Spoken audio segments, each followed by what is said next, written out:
આજના વિડીયોમાં ખૂબ જ ઉપયોગી આઈડિયા શેર કર્યા છે. તો વિડીયો ખૂબ જ ઇન્ફોર્મેટિવ છે, એન્ડ સુધી જોજો અને સારો લાગે તો લાઇક કરજો. નાની બીજી શોપિંગ બેગ લઈ લીધી છે, તમે મોટી પણ લઈ શકો છો. અને તેને છે ને આપણે કંઈ પણ કરવાનું નથી. જો આ રીતે ફોલ્ડ કરવાની ઉપરથી આ રીતે એક વખત આપણે ફોલ્ડ કરી લેવાની, વાળી લેવાની થોડીક. આ રીતે જો અહીંયા મેં સરસ સેટ કરી લીધી છે. હવે આપણે છે ને તેને બીજી વખત પણ એ જ રીતે વાળવાની. આ રીતે આપણે સરસ પકડીને બીજી વાર પણ આ જ રીતે વાળી લેવાની.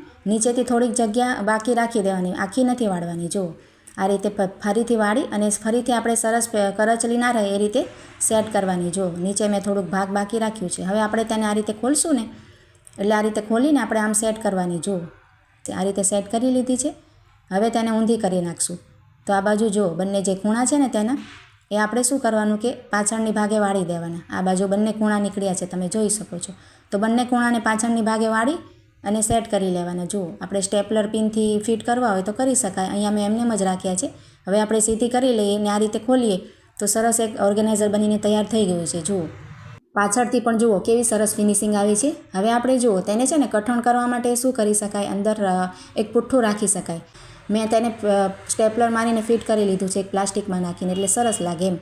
અને હવે જો આપણે નાના બાળકોના કપડાં હોય કે પછી આ રીતે બનિયાન, રૂમાલ, બધા જ કપડાં તમારે આવી જાય. જુઓ તો આ રીતે આમાં રાખેલા હોય તો સરસ પણ લાગે, ઓર્ગેનાઇઝ થઈને રહેશે. જુઓ ઘણા બધા કપડાં તેમાં આવી જાય. તો ખૂબ જ સરસ આઈડિયા છે, તમે ટ્રાય કરજો અને સારો લાગે તો લાઇક કમેન્ટ જરૂર કરજો. એક શોપિંગ બેગ આ રીતનું લઈ લીધું છે નાકાવાળું. હવે આપણે છે ને તેને આ રીતે 3 ભાગ કરી લેવાના છે, એટલે કે 3 ખાના પાડી લેવાના છે. તો તેના માટે આપણે અહીંયા સોય દોરો લઈ લીધો છે. જો અહીંયા સોયમાં દોરો પરોવીને આપણે લઈ લેવાનું છે. આપણે કોઈ પણ સિલાઈ મશીનની જરૂર નથી આમાં. હવે જુઓ આપણે છે ને આટલું તેનું જગ્યા મૂકી અને આટલો ભાગ તેનું સીવી લઈશું. અહીંયા ઠેઠ સુધી આપણે આખામાં સીવી લેવાનું છે. જુઓ અહીંયા સુધી આપણે સીવી લીધું છે. તો એક ખાનું તેનું તૈયાર થઈ ગયું છે આ રીતે. તો આ જ રીતે આપણે 3 ખાના બનાવી લેવાના છે. 3 ભાગ કરી લઈશું એટલે 3 ખાનામાં સિલાઈ લગાવી દેવાની. અહીંયા એક જો આ રીતે બની ગયું છે. હવે એ જ રીતે આપણે બીજો પણ બનાવી લઈશું. થોડીક જગ્યા આપણે મૂકી અને એ રીતે જુઓ ઉપર એક આપણે લઈ લઈશું. તો અહીંયા બીજું પણ હું બનાવીને તમને બતાવું છું. જુઓ વચ્ચોવચ્ચ આપણે બીજું બનાવી લીધું છે. જુઓ અહીંયા 2 તૈયાર થઈ ગયા છે. અને હવે જે ઉપરનો પટ્ટીનો ભાગ છે ને ત્યાં આપણે સીવી લઈશું. તો આ રીતે 3 ખાના મેં બનાવ્યા છે. અહીંયા મેચિંગ દોરો લીધો છે ને એટલે તમને કદાચ સિલાઈ નહીં દેખાય. જુઓ હવે છે ને આપણે બંને બાજુથી કોઈ પણ એક બાજુથી આપણે કટ કરી લેવાનું. જુઓ એટલે આપણે થેલી છે ને ખુલી જાય. જુઓ બંને બાજુ પેક હોય છે ને તો આ રીતે એક પટ્ટી એક બાજુથી મેં કટ કરી લીધી છે અને અહીંયા ખાના બની ગયા છે. જુઓ આ રીતે 3 ખાના આપણે બનાવી લીધા છે. અને હવે તમને સરસ ઉપયોગ બતાવું છું. જો આપણે કિચનમાં કે આ રીતે પાછળ દરવાજાની ટીંગાડી દેવાની થેલીને, તો ખાનાવાળી થેલી આપણે તૈયાર છે. તેમાં આપણે ઘણી બધી વસ્તુઓ રાખી શકાય. જુઓ અહીંયા છે ને બાળકોના બોટલ હવે વેકેશન આવશે ને એટલે અહીંયા ત્યાં આપણે રખડે છે. જુઓ તો તેને સરસ રીતે સાચવી શકાય, આ રીતે રાખી શકાય. જો આપણે બીજા વર્ષમાં વાપરવું હોય તો તેને સાચવીને આ રીતે જે ખાના બનાવ્યા છે ને આપણે તેમાં આ રીતે નાખી દેવાના. જો આપણે સિલાઈ મારી છે, તમે મશીન હોય તમારા ઘરમાં તો તેમાં પણ સીવી શકો. અહીંયા આપણે હાથથી પણ સોય દોરાથી સીવી લીધું છે.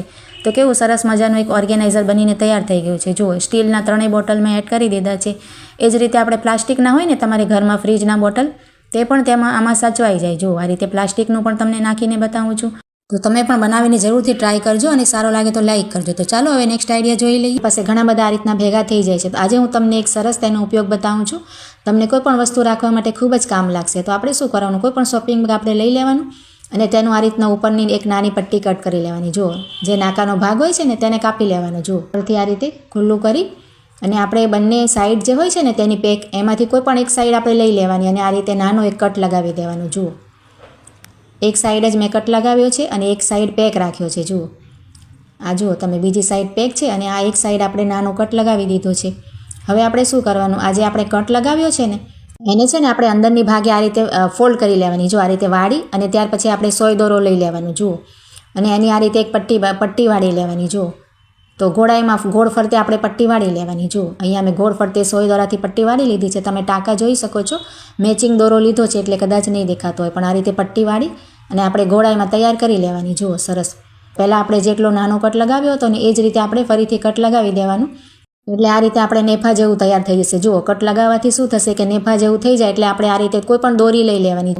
અને આપણે જેમ નાડા દોરી નાખીએ છીએ ને રબર કે નાડા દોરી કે પેટીકોટમાં, એ જ રીતે આપણે અહીંયા નેફો બનાવ્યો છે ને તેમાં આપણે સેફ્ટી પિન લઈ કે કંઈ પણ આ રીતની મેં પિન લઈ લીધી છે અને તેનાથી આપણે તેમાં અંદર નાખી દેવાની. જુઓ દોરી જે પણ તમે દોરી લીધી હોય, રબરની દોરી ચાલે કે કોઈ પણ ચાલે, તમારી પાસે ના હોય તો સૂતરી પણ ચાલે. જો આ રીતે હવે આપણે એક ઓર્ગેનાઇઝર બનીને તૈયાર થઈ ગયું છે. જુઓ સરસ રીતે આમાં તમે ઘણી બધી વસ્તુઓ રાખી શકો. જુઓ અહીંયા આપણે આ રીતના બાળકોના બૂટ હોય છે પાર્ટી વેરના પહેરવાના કે લગ્ન પ્રસંગના, તેને આ રીતે આપણે સાચવીને રાખી શકાય. અંદર છે ને કાગળ આપણે ભરી દેવાની, ન્યૂઝપેપર ભરીને રાખવાનું, એટલે તેનો શેપ છે ને બૂટનો ક્યારેય ખરાબ નહીં થાય. જો આ રીતે આપણે ક્યારેક ક્યારેક પહેરતા હોય છોકરાઓ, તો જો આ તમારે સરસ બૂટ રાખવાનું કે ચપ્પલ રાખવાનું તૈયાર થઈ ગયું છે. જો અને આ રીતે દોરી ખેંચી એટલે નેફા જેવું છે, એટલે સરસ પેક થઈ જશે. તમારે ધૂળ પણ નહીં જામે એમાં, અને આ રીતે ખોખામાં રાખવાની પણ જરૂર નહીં પડે. તમે ક્યાંય પણ તેજુરી નીચે કે આ રીતે કબાટ નીચે રાખી શકો. જો ખૂબ જ સરસ બનીને તૈયાર થઈ ગયું છે.